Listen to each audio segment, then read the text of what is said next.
Mijery ny vidéo an'ny Paolo sy izy moa rakikia zany de gaga kely sady ohatran'ny choqué kely am'le zavatra resahan'ny Paolo. Fantatrareo moa zany fa ikoto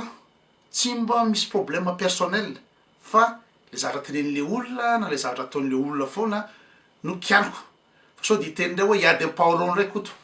Fa zesy Paolo tamin'ny taty Genève de fanao rendez-vous niviteko ho avy any an-trano sakafo any an-trano sy atory any an-trano Paolo fa noho ny lafo ny transport tsy disponible tamin'izay fotoan'izay akanazy ta Genève un train compliqué de mbola tsy tafahoany zay. Zany hoe zany Paolo zany personnage reveko ohatrany hoe mpinamana zay. Fa eto kosa ny hevitry Paolo de tena tsy mety amiko ary kianiko ny hevitry Paolo satria diso. Ahoana moa zany na za tsy d'accord na diso fa diso ny tena marina araky ny fantatrareo moa zany fa rakiky nangataka hoe rehefa tsy mijaly ny vahoaka izy ny rakiky mijaly tena mijaly ka rehefa tsy compétent ny mpitondra sy ny gouvernement de tokony ametra-pialana de moa zany nandeha nyresaka hoe fanonganam-panjakana anti-constitutionnel saotra zany ny resaky nolona mandeha de hoe rakiky efa mamindrongony de miteniteny fatany ka sy zavatra zay fomba fiady Madagasikara rehefa tsy mety amy zareo le zavatra teneninao de lazainy fa mamindrongony anao lazainy na miviky anao fomba fiady efa ambany be zany ambany niveau be le fomba fiady ohatr'izay zay natsolo attaque personnel rehefa tsy manana argument izy satria marina zavatra tenindre kiky hoe rehefa incompétent anao rehefa tsy hita zay fandraisanao andraikitra amin'ny fijalian'ny olona mijaly ny vahoaka tokony hialy anao normal be zany tokony hialy anao satria tsy alehany anao de hoe mamindrongony de anti-constitutionnel de avadika koa fanonganam-panjakana zay mantsy le fomba fiady de amizay de samborona satria nanonga-panjakana fa fanonganam-panjakana zany miforcé hoe ohatrany nataony tany Inde tany Sri Lanka mitsofoka any palais présidentiel esorina miala zay ny fanonganam-panjakana ana ohatrany nataony Andry Rajoelina iny nitondra vahoaka tany Ambotsorotra hoe ngota Ravalomanana zay ny fanonganam-panjakana fa tsy fitenena mihitsy hoe tokony hiala ny fanonganam-panjakana zay le fandehan'izy de so zany walawala be satria fombany olona eo mpanoana fitondrana sy ny fomban'ny fanatika ny tonga miaccusé amizay tonga asambola aloha mamongam-panjakana de zay natonga ny iza moa rakiky naka soutien tany amin'ny Paolo hoe administrateur civil izy ary izy koa be vava foana eo andray andraikitra zao impiry moa Paolo ny teny tamin'ny anina tao hoe rehefa tsy hanao zavatra ny fitondrana maramila toetoa de zay administrateur civil andray andraikindray zay natony izy moa Paolo ary zay mihitsy natonga ny rakiky nandeha nakany satria zay raha mivavany foana tanao ihany ngamba reny karazana fanehoan-kevitra zay natao reny zay mbola tsy hita moa zany hoe inona ny tena hoe décision ray sy ny fanjakana mba tsy tenenako zavatra maro be zany de tonga de atreto am'le resaka carburant nakatra fotsiny asany fiakarany vitim-piainana farany tafahoatra efa tsy mety tsony le izy monsieur Paolo efa tokony mandray fepetra am'izay ny fanjakana mila mandray fepetra amin'ny vahoaka efa tsy mety tsony mijaly loatra amin'ny vahoaka ka inona zany niantsonao azy hakahevitra hoe sa hakany position ama président ny syndicat anao ama administrateur civil anao mazava ho azy fa manana andraikitra lehibe anao amin'ny tany sy ny firenena voavizina eto manko isanandro hoe rakiky hanonga-panjakana gauche droite ohatran'izany za tsy roko aminao ny folo efa tezitra mahita ny situation tsy maintsy miteny satria maolo-pirenena ana tsy resaka artiste etina foloana fikambanana fa efa tsy mety tsony le izy donc angamba tsy tokony hotsiniko le izy ary tsy tokony ampiretina be le afo hoe rakiky malaza hanonga-panjakana za hangataka fametra-pialana anandriamatofoloa sy mitropony tsy ravintsony amizay ny sitovizakevitra aminareo de tsotra misy manday constitution teny dimy taona ny olona anankiray mitonga ka le zavatra efa prouvé tsy vita iandro mandaa karamaty ny olona de hoana inona zany no tianao haroso mantika lalana ngenareo zany satria mandany olona tsy tapitra rakiky de nao miteny hoe melarako de iza ny solonao azy asolo question iza zany misolo azy iza ny hitondra hisolo président tsy raha irereny manapaizana Madagasikara eto misy Paolo nanao zao nampianarinay mandreny vakinao za kosa le sy mandraiky an'izany hoe vakina ny anapandroenana na iza ny olany eo rehefa tonga ny fifidianana zay ny tsy tovitsako antsika na zany malahelo avao koa malagasy mizany ary zany fa saingy anao mbola iandren'le mandara ka namaty ny vahoaka tsy problème zay ny démocratie na ny maire na ny olo voafidy rehetra ny président république na ny mandany zay vao milatsaky izy de rehefa tsy vitany ny tokony ho natao ny anatin'le mandany de mandatsara olona nareo de olona latsaka reo mety hamaha olana fa le tena miteny hoe melara koty melara be tsy démocratie zay reo fa aoka sika zany ianao zany olona malaza de enao no mampianatra ny tokony ampianarinao zany le vahoaka hoe na de mafy zany mahazo atsika olona maro nisy am'sidiny io na vita finianana io 10 taona no mandany ataovy critique nareo zay le rehefa tsy vita izy anjaratsika fampianatra ny vahoaka hoe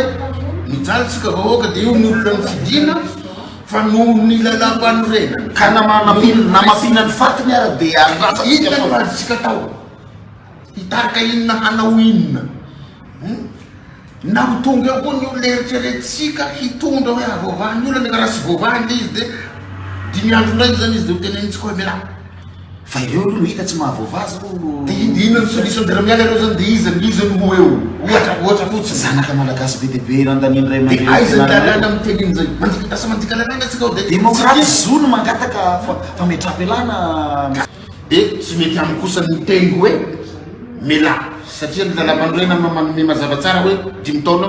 de avela eo tsika 10 taona de zay mitondra manaraka eo koa de lany izy 2023 de 2028 ndray izy vao miala fa mahaiza mifidy de mahaiza misafidy ny olona ataotsika filoatsika ny olona ataotsika de député na atao sénateur ho fiditsika no fiditsika ho maire de nefa rehefa nangataka hevitra aminy nangataka soutien tamina de io ny lany pa io hoe anticonstitutionnel ao zany ozy le tsy mety mihitsy am'zao so satria misy mandat ny président de diso be zany ry Paolo sy ny akamany Paolo diso be zany tsy hoe rehefa mandat 5 ans io de obligatoirement tsy fa sy taperina 5 ans diso be zany ka raha ohatra mitenanao hoe tokony démission izy de hoe ianao zany tsy respecté constitution tsy haiko zala administrateur civil zany tokony mianatra lalàna kokoa noho zay mpivoatra famantaranandro fa zay raha mahafantatra fa tsisy misy anatin'ny constitution miprévoir justement vacances de la présidence de la république hoe raha ohatra misy vacances mety hoe tsy hainy marary io na tsy hay zay fandehanao fa rehefa ohatra ka démission na président zay zavatra zay tsisy lalàna mihitsy tsisy article ao anatin'ny constitution mihitsy mandrara na tsy manome alàna na président i démission tsisy ohatra ny tany France i De Gaulle tamy 1969 avy nanao référendum izy de pour la régionalisation de nisy échec na référendum tsy naken'ny vahoaka naken'ny référendum nataona de démission izy Macron koa am'izao fotoana zao tamin'ny législative rehefa tsy nahazo majorité izy tamin'ny gouvernement de nieritreritra izy ina moa zany i démission satria reny olo reny olona misy jery reny olo reny manana honnêteté manana ina moa zany manana grandeur d'âme hoe rehefa fantatrao fa tsy mamena anao rahatony De Gaulle tsapa zany fa le olona tsy poronazy da leo ny démission izy Macron koa fa hitany fa hoe ahoana ny composena ny ina moa zany gouvernement nefa anao tsy manana hitondranao an'le firenena raha ohatra tsy manana majorité anao amin'ny intermena-pirenena ahoana hitondranao an'le izy de nieritreritra Macron ny démission tsy sanaka anazy ary firy ny frantsay sy ny atao politika nangataka hoe tokony démission ny Macron tsy voandroany mihitsy ny opposition amin'ny atao en France no nangataka ny démission président raha fa tsy mamela misy scandale ohatra zao tokony démission président tamin'ny affaire izy moa ty Benalla affaire tokony démission président misy scandale ohatra zao Sarkozy tokony démission Sarkozy zay tena tokony démission zay ve Madagascar ry Paolo de zay ny antsoina anticonstitutionnel zay ve midika fa mpanonga-panjakana nareo ve zany de tsy mba mijery ino zany actualité internationale mihitsy atao ino canal 7 ao Madagascar eo atao ino ampanao gazety sy ny vaovao rehetrarehetra raha ohatra tsy maharaka zay fandehanaranyzao tontolo zao mihitsy fa de ao Madagascar ao mambola lalàna miseho farany mahay ran'zao tontolo zao nefa de farany zao tontolo zao tsy mampisokatra mihitsy fa ny ao Frantsa toko de tena raha vao misy zavatra tsy manjary de tokony démission ho mangataka ny démission de zay ve ny ilazana rakiky fa hoe mpanonga-panjakana tena tsy izy mihitsy zany e fa misy article raha ohatra ny constitution française de article 7 milaza fa hoe raha démissionne président de ny conseil constitutionnel no manao constat les vacances de la présidence de la république da amizay fotoana zay de misy le article 7 justement mametraka hoe ina zara tokony hitranga satria Paolo miteny hoe raha démissionne izy de iza raha no nisolo anazy eo bady be zany iza raha nisolo anazy eo iza no ataonao président ao efa misy article en constitution tsy haiko ny constitution malagasy satria normalement ny loi ny droit rehetra amy Madagascar de calque amy la France de tokony anatin'ny constitution tokony hoe en cas d'apaisement de président en cas de démission de président de inona zavatra en cas de vacances moa zany satria le hoe empêchement siany zany mbola zavatra hafa de ny zavatra mitranga de zao ny président sénat tompoko no misolo provisoirement ny président zay ny anatin'ny constitution ny frantsay de sûr à 100% fa zay koa anatin'ny constitution gasy de amizay fotoana zay de ina moa zany misy ny organisation de élection misy fifidianana anticipé élection anticipée dans les 20 jours zao izy en France fa lasa natao 50 jours au maximum 50 jours de izy élection de zay ny tena le hoe tsika ny mandala ny démocratie inona ny démocratie de zay rehefa tsy reven'ny olona rehefa tsy d'accord ny vahoaka ina mantsy hoe démocratie sao de tsy fantatry Paolo démocratie zany démo avy hoe vahoaka de amizay fotoana zay ny vahoaka no mandidy rehefa tsy reven'ny vahoaka ary anao ve de tsy maintsy hoe hijanona 10 taona foana vitaigna satria na miala lalana manda 10 taona zany de tsy maintsy arahana le manda nda inona ny zavatra mandalo eo araky teny rakiky eo na misy faty olona zany eo na efa ina zany maty ny olona de any 5 ans zay eo izy Paolo fa amo zany vendrana be zany rehefa tsy mety ny tatana de midémissionne izy de misy ny ina moa zany ny président ny sénat no ina moa zany no misolo anazy da anaovana élection zay le fanaovana élection zay ry Paolo no démocratie fanaovana élection anticipé afahana mahafantatra ny hevitry ny vahoaka satria vahoaka ny démocratie zay le izy ka tsy fantatro hoe inona le démocratie lazainy Paolo tsy fantatro tsy azoko mihitsy fa zay le izy hoe ny vahoaka ina moa zany ny vahoaka no manapa-kevitra ny président ny problème antsika de zao ny président veron'olo fa Andriamanitra na veron'olo hoe mpanjaka de izy mandidy manapa rehetra fa zao ny président ngeka olom-bo fidy vahoaka ny fidy azy metraka azy anao anatanteraka sitrapony vahoaka ny petrahany eo zay zavatra fadisoana Madagasikara veron'zareo fa Andriamanitra zay tsy le taona sao non ny vahoaka mpiasa mpanjakana ny président mpiasa mpanjakana ametrahana ndraikitra hoe zao ny tokony ataony ka rehefa tsy manao ny andraikitra ry de zony vahoaka zony mpampiasa ny mandroaka azy zay le izy de aveo amizay raha ohatra ka tiany vahoaka izy justement hoe ataony élection aorinany ny felany de amizay fotoana zao de hita eo zay olona élu démocratiquement zay ny vraie démocratie Paolo zay ny vraie démocratie ka amizay fotoana zay raha mety avantage le président raha ohatra ho tafitra en 2023 ny mandana ka raha misy élection anticipé eo ka raha ohatra mbola izy afaka rehefa midémission izy de manana droit izy se représenter ka raha ohatra mbola lany vahoaka izy mbola mamboaka izy de lany ray izy amizay fotoana zay de mitogno 5 ans ray mandana tsy voa hoe ka raha tsara ho azy raha ohatra ka tsapany fa tiany vahoaka izy na tsapany fa compétent izy zay ny vraie démocratie zay no izy fa tsy hoe tsy maintsy taperina bady be zany tsy maintsy taperina ny mandat zay ho ny démocratie zay ho ny constitutionnel ny constitution hoe tsy maintsy taperina ny mandat io zany na misy tsy manjary na manjary de tsy maintsy taperina avy aiza loi avy aiza article avy aiza ny constitution miteny zay tsy maintsy taperina ny mandat de samy teniteny fatana zany etrehatra administrateur civil raha reo de mahafantatra lalàna sy ny rehetra ary miteny constitution foana isanandro nefa ka zavatra tsy fatany akory tsy maîtrisiny akory le izy ka za miala tsiny aminao Paolo fa za tsisy problème personnel mihitsy jamais mana problème personnel aminao fa problème d'idée nia fomba fijeriko zay idée rehefa miteniteny zavatra tsy mety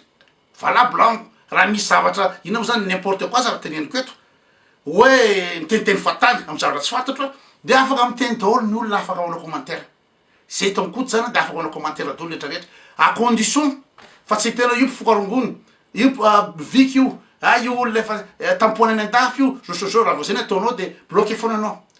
ary fantatry rehetrarehetra zany eto amy pejy eto raha vao iza personnel ny asinao de bloqué anao à 100%. fa raha ny hevitro ny tianinao hoe miteniteny fatana am resaka mozika miteniteny fatana am zao zozozoa de azo loatratra tianina ary tsy voafafa mihitsy inona moa zany inona moa zany ny commentaire de za zany ny tiano koa toa ny hevitry Paolo zatra teny Paolo diso be zany diso be zany afaka mi démission ny président ary afaka mangataka ny démission ny président fa raha ohatra no coupe-soroka ohatra nataony Andry Rajoelina tamy 2009 zay anticonstitutionnel illégal zany ohatran'izany ka raha ohatra anao zavatra illégal izy de manino moa zany ny olona tsy mahazo manao zavatra illégal raha ohatra hoe ao asina le zavatra illégal fa raha kiki tsy nangataka zavatra illégal mihitsy fa hoe tokony démission tokony démission zay ny teneniny de manino lazaina ny olona fa mifokarongony zany ola fa ina moa zany mpanonga-panjakana sosososo zay le mavendrana rehetrarehetra ary arotony olona avadika foana le resaka avadika hoe fanonganam-panjakana fanonganam-panjakana iny tamy 2009 iny iny nataony Andry Rajoelina iny reny fanonganam-panjakana fa tsy filazana hoe rehefa tsy hoe voafehinareo ty zavatra ty de mialahy zay légal zay légal zay tsy mitondra basy zany tsy mitady tsy ina moa zany tsy mitarika fitokony amy 13 mai zany tsy andeha ho any ambotorozy zany fa miteny fotsiny hoe rehefa tsy hainareo izy de zay fa ny masalafa atsika de iziso lava eo atramy fitondrana efa fantatra fa tsy alehany efa tsy voafehinao na sécurité na sakafo ny vidy mpianana ny vidy ny zavatra rehetra miakatra dôlodôlo tsisy raha mandeha tokony mba tonga saina ohatrany président sasany ohatrany hoe François Hollande hitany fa tsy namely ny mandat nataony de tsy nisy présenté izy tonga alors anga za hiala alors za tsy hanao tsony zay ny olona misy saina fa ny président africain de famono faty foana fampitifotra zay vao miala eo na efa tsy alehany ary zay le mamaintolotra sy le ina ma africaine atsika zay ina moa zany Macron teo siky démission izy hoe tamy législative rehefa tsy manana majorité amy assemblée de ina moa zany ahoana moa mahitondra antiferiany ty satria matoy tsy nahazo majorité tamin'ny législative de tsy reven'ny olona zany zay le démocratie tsy reven'ny olona zany izy ny zavatra ho ataony de nietretra izy démission ohatra nataony général de Gaulle tamy 1969 zay le fa nitsy natao kely ho an'ny monsieur Paolo de courage anao rakiki sur daholo